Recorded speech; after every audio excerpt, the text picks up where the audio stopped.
Seigneur, que n'ai-je mille voix pour chanter tes louanges, pour chanter tes louanges et faire monter jusqu'aux anges les gloires de ta gloire, les gloires de ta gloire, les gloires de ta gloire. Amen. Bonjour à tout le monde. Bonjour mes frères et mes sœurs. Soyez les bienvenus dans cette chaîne d'évangélisation. Alors, nous avons deux chaînes.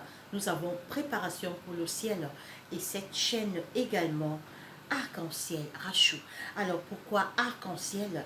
Oui, parce que l'arc-en-ciel, c'est un signe d'espérance. Quand Dieu avait détruit le déluge au temps de Noé, Dieu avait envoyé l'arc-en-ciel comme signe d'espérance. Il a promis à Noé qu'il ne détruirait plus la terre par l'eau. Donc l'espérance, l'arc-en-ciel, c'est un signe d'espérance, de paix, d'amour et d'espoir. Alors, nous allons étudier aujourd'hui le psaume 37. Nous allons lire le psaume 37. Soyez les bienvenus. Alors, abonnez-vous à cette chaîne Arc-en-ciel, Rachou et à Préparation pour le ciel. Alors, nous allons étudier ensemble la parole de Dieu dans ces chaînes. Le Seigneur va nous parler à travers sa parole. Nous allons étudier le psaume 37. Il est écrit. Alors, avant de lire le psaume 37, nous allons faire une courte prière. Prions. Seigneur Dieu, notre roi, notre Père, merci de nous avoir gardés et protégés. Durant toute cette semaine, tu as été avec nous, Papa. Nous te disons merci beaucoup. Pardonne nos péchés, nos erreurs, nos fautes et tous nos manquements commis contre toi. Attire nos cœurs vers toi. Seigneur, aide-nous à faire ta volonté, à faire le bien. Alors que nous allons étudier ta parole, Seigneur, assiste-nous, viens dans nos cœurs. Chasse l'ennemi Satan et tous ces mauvais anges qui vont vouloir nous distraire, Papa. Que seul l'honneur et la gloire te reviennent parce que c'est toi qui nous as créés. C'est au nom de Jésus-Christ, notre roi et Seigneur, que nous t'avons ainsi prié. Amen. Alors mes frères et sœurs, nous allons lire le psaume 37, il est écrit. Nous allons étudier le psaume 37. Ne t'irrite pas contre le méchant, n'envie pas ceux qui font le mal, car ils sont fauchés aussi vite que l'herbe. Et ils se fréquissent comme du gazon vert. Confie-toi en l'Éternel et pratique le bien.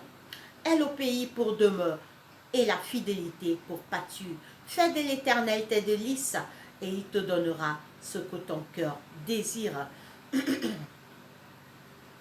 Recommande ton sort à l'Éternel, mets en lui ta confiance et il agira. Il fera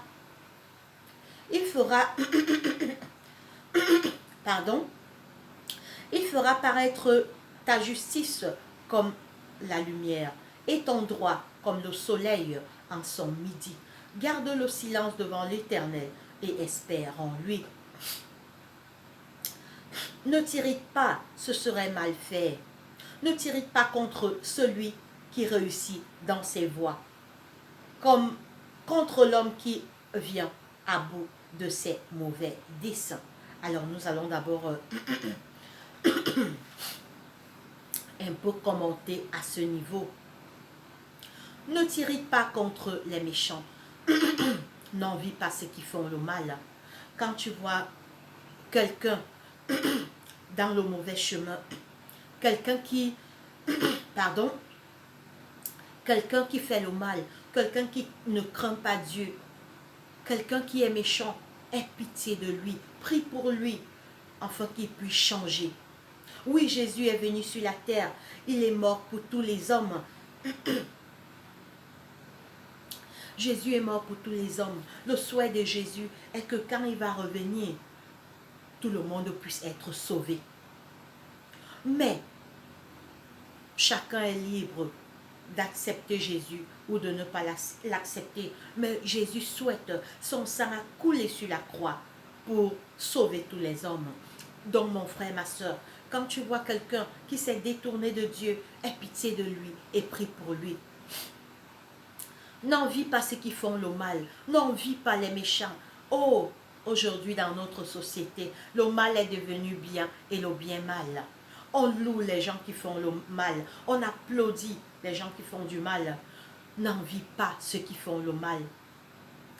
Car ils sont fauchés aussi vite que l'herbe et ils se flétrissent comme du gazon vert. La fin de ceux qui font le mal est fatale. Et quand Jésus reviendra, ils périront, dit la parole de Dieu. S'ils ne se repentent pas de leur méchanceté, ils ne seront pas sauvés au retour de Jésus. Confie-toi à l'Éternel et pratique le bien. Aie le pays pour demeure et la fidélité pour pâture. Confie-toi à l'Éternel dans tous les domaines de ta vie. Dans ton foyer, mets ton foyer entre les mains de Dieu. Appelle Dieu dans tes business, appelle Dieu dans tes entreprises, appelle Dieu dans tout ce que tu fais. Confie-toi à l'Éternel. Le matin, élève ta voix vers celui qui te donne le souffle de vie.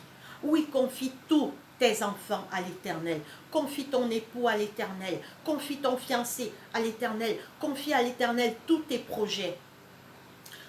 Confie-toi à l'Éternel et pratique le bien. Oh mon frère, éloigne-toi du mal. Fais du bien. Et tu seras sauvé au retour de Jésus. Jésus revient chercher ceux qui ont fait du bien sur la terre, ceux qui ont gardé ses commandements, ceux qui l'ont aimé et ont attendu son retour. Fais du bien et c'est pour ton bien. En fait, quand tu fais du bien, tu t'amasses les bénédictions sur ta tête.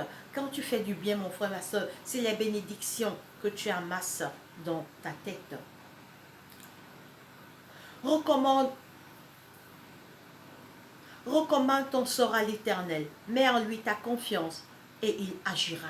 Appelle Dieu quand ça ne va pas dans ta vie. Appelle Dieu quand tu as des problèmes, quand tu as des difficultés, quand rien ne va. Mets-toi en genoux. Dis, papa, qu'est-ce qui ne va pas dans mon business? Aide-moi, Seigneur. Je suis coincé ici. Papa, je suis stérile. Papa, comme tu as donné l'enfant à Sarah, rends-moi féconde, papa. Et Dieu agira.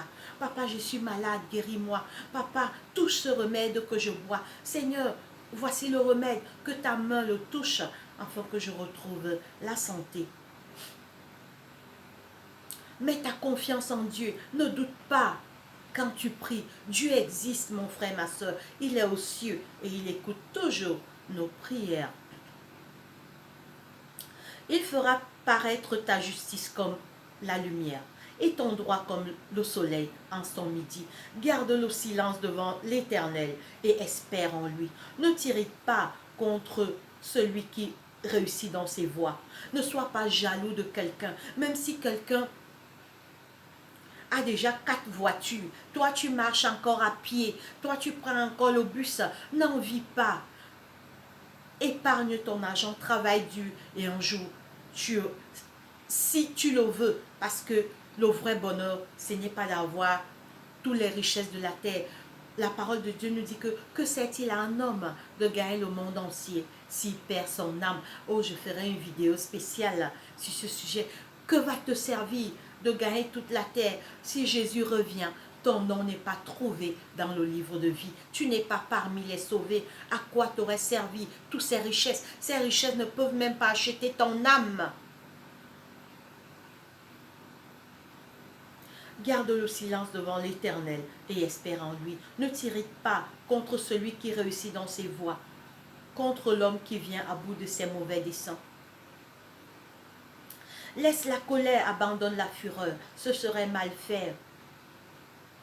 Car les méchants seront retranchés, et ceux qui espèrent en l'Éternel posséderont le pays.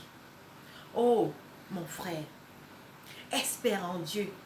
Dans Espère en Dieu. Quand tu te réveilles le matin, dis, papa, je te remets ma journée, je te remets mon époux, je te remets mon épouse, je te remets mes enfants, je te remets mon fiancé, je te remets mes frères et sœurs, je te remets mes parents, je te remets mes tantes et mes oncles. Prions mes frères et mes sœurs, afin que Dieu puisse nous protéger. Et espérons en Dieu. Dieu, c'est notre Père, il existe. Et quand nous prions, il écoute toujours nos prières. Encore un peu de temps et le méchant n'est plus. Tu regardes le lieu où il était et il a disparu. Les misérables posséderont les misérables posséderont le pays et ils jouiront abondamment de la paix. Oui, quand Jésus reviendra, nous serons les héritiers de cette terre.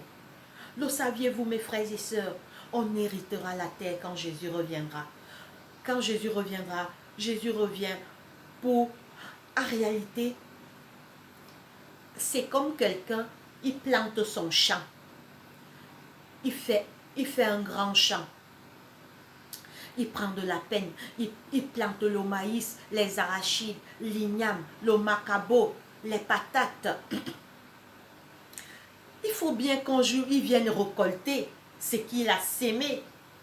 C'est pareil avec Jésus. Jésus a donné son sang pour nous. Son sang n'a pas coulé pour rien. Mon frère, ma soeur, il revient prendre la récolte de ce pourquoi son sang a coulé. Et c'est ceux qui vont l'aimer, ceux qui vont l'accepter, ceux qui l'attendent seront sauvés et parmi les élus. Mon frère, ma soeur, fais du bien sur la terre, éloigne-toi du mal, aime Dieu, lis la Bible, prie, éloigne-toi de où on fait le mal, fuis, éloigne-toi du mal et Dieu te regarde.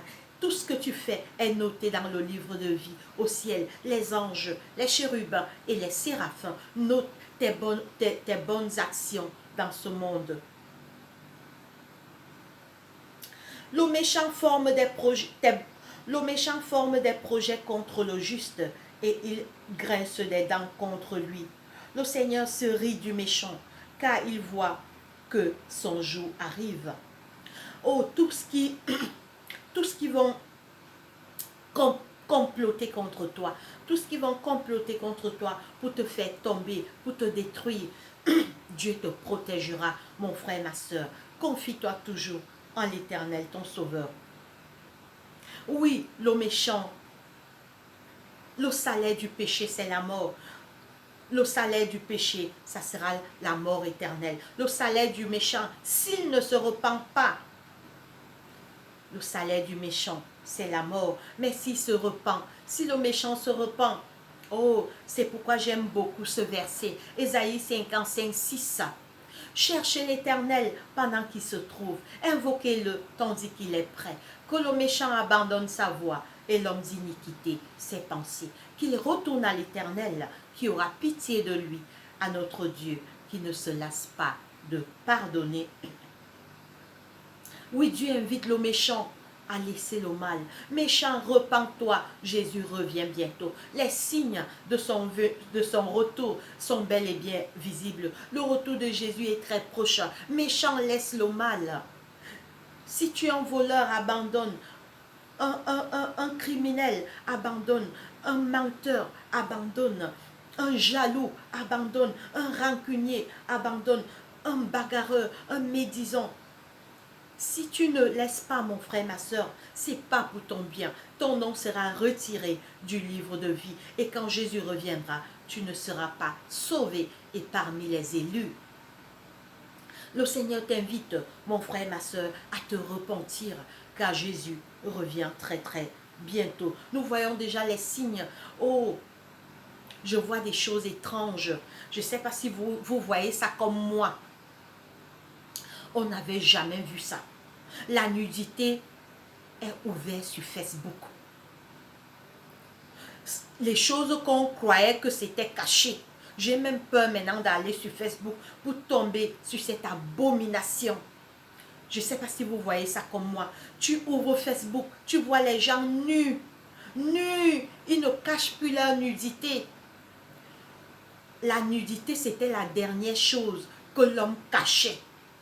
Voilà un autre signe qui prouve qu'on a touché le fond. On a touché le fond dans cette terre. Parce que si les gens ne cachent plus leur nudité, c'est que c'est fini. La fin est là. Repens-toi, cours pour sauver ton âme. Quand tu ouvres Facebook tous ces temps, c'est même effrayant. Tu vois la nudité. Les gens, ce qui était caché est déjà à mondiovision. Le sexe, c'était la seule chose que tout le monde cachait.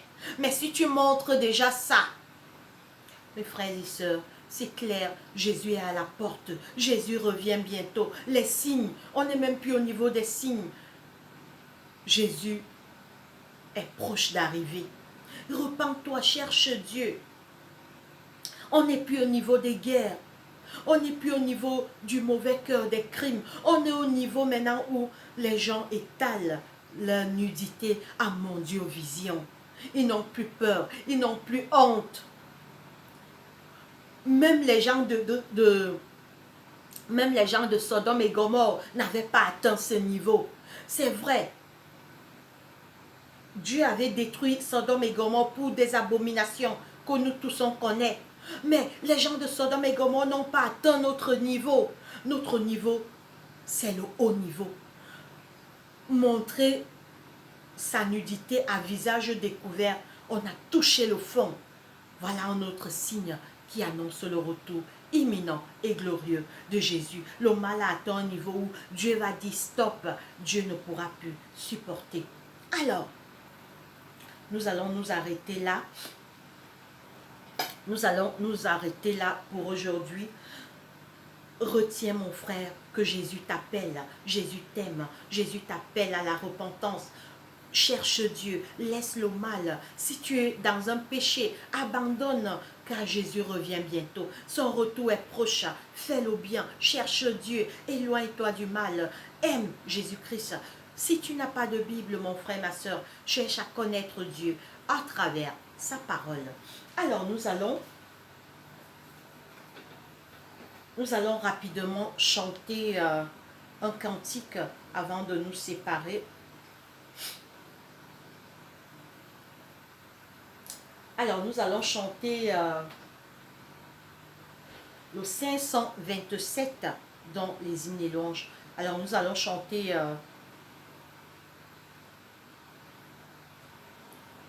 alors 527 dans les hymnes et louanges. Alors, ces cantiques, vous pouvez le chanter également chez vous, en famille, avec les enfants. C'est beau de louer l'Éternel à travers sa voix. Ma voix, c'est pour louer Dieu. Ma voix, je la garde pour Jésus-Christ. Cette voix, c'est pour l'Éternel et pour sauver les âmes. Alors, le 527.